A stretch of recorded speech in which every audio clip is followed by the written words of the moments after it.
Hi classmates! So for today's lesson, we are going to discuss the division of radicals. But before that, please don't forget to click the subscribe and hit the bell button for you to be updated on our lessons in mathematics. So let's get started!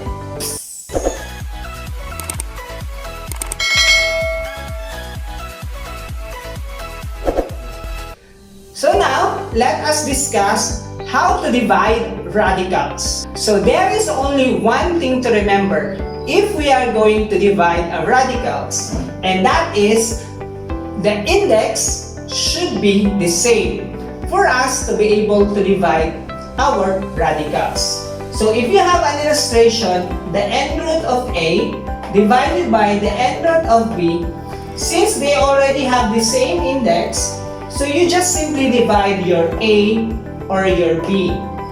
Now to fully understand this illustration, let us have our examples. So let's have our first example. Square root of 10 divided by square root of 5. So notice, they have the same index. So we can just simply divide it directly. So 10 divided by 5, that will give us 2. And just copy square root of 2. So this is now your answer for example number 1. So let's have our example number 2. We have cube root of 12 divided by cube root of 3. So notice, same index. So just divide our radical. So 12 divided by 3, our answer will be 4. And simply copy our radicals. So we have the cube root of 4.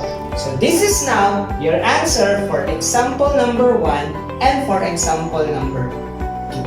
So let's have our third example.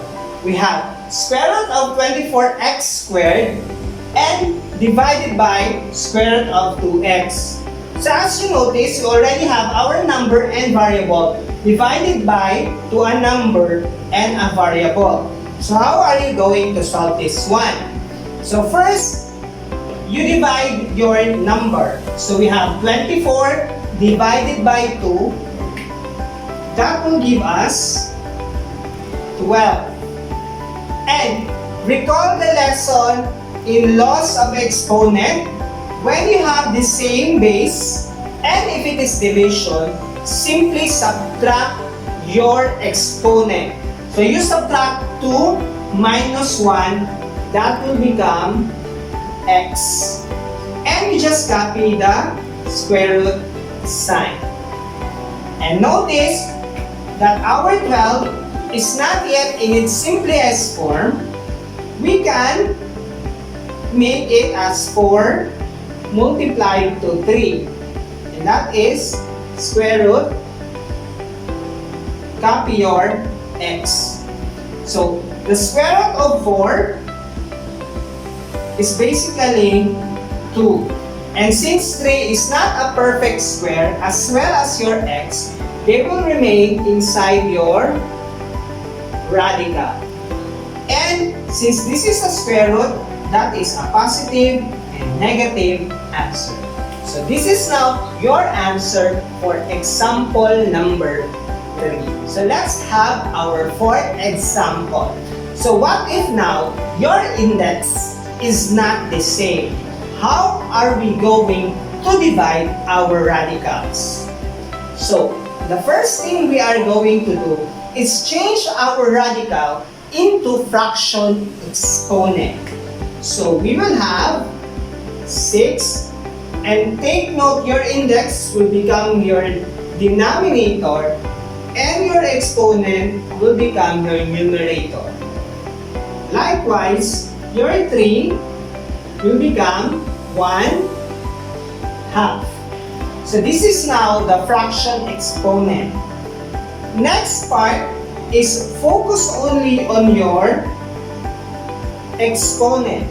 Now, since you have a different denominator in your exponent, we will find the least common denominator for our exponent.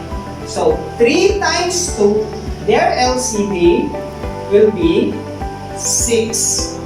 And this will become also 6.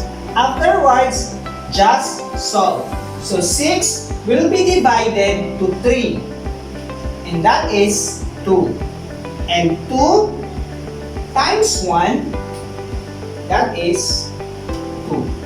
Likewise, 6 divided by 2, that is 3, times 1, and that is 3. So this is now your new exponent. Now, if I am going to rewrite that one, that will become 6, 2 over 6 over 3 raised to the power of 3 over 6. Now take note, if you simplify this, it is equivalent only to 1/3. If you simplify 3 over 6, that is equivalent to 1/2. So we did not change our exponent. They are just the same. So after we change our problem into the same denominator, we can go back to changing them into radicals. So we will have, so this will become 6 root of 6. Then your 2 will be your exponent. So your denominator will be 6 root of 3 raised to the power of 3. Then we simplify now our radical.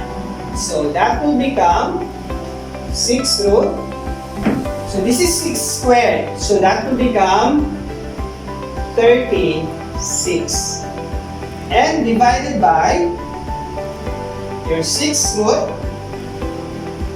of 27.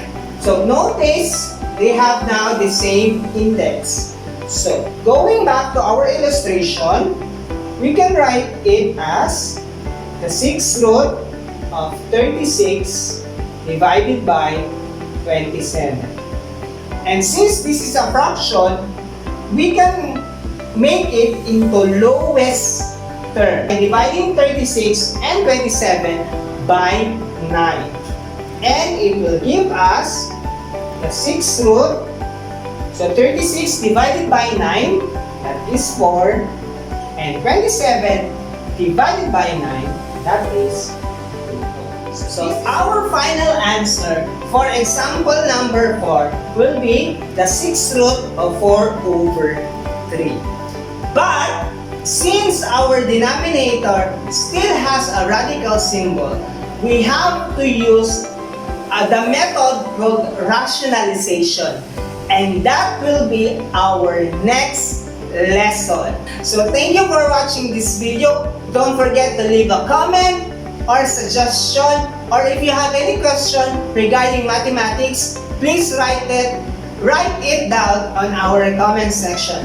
So don't forget to click the subscribe and hit the bell button for all the updates on the lesson about mathematics. Until next time, peace!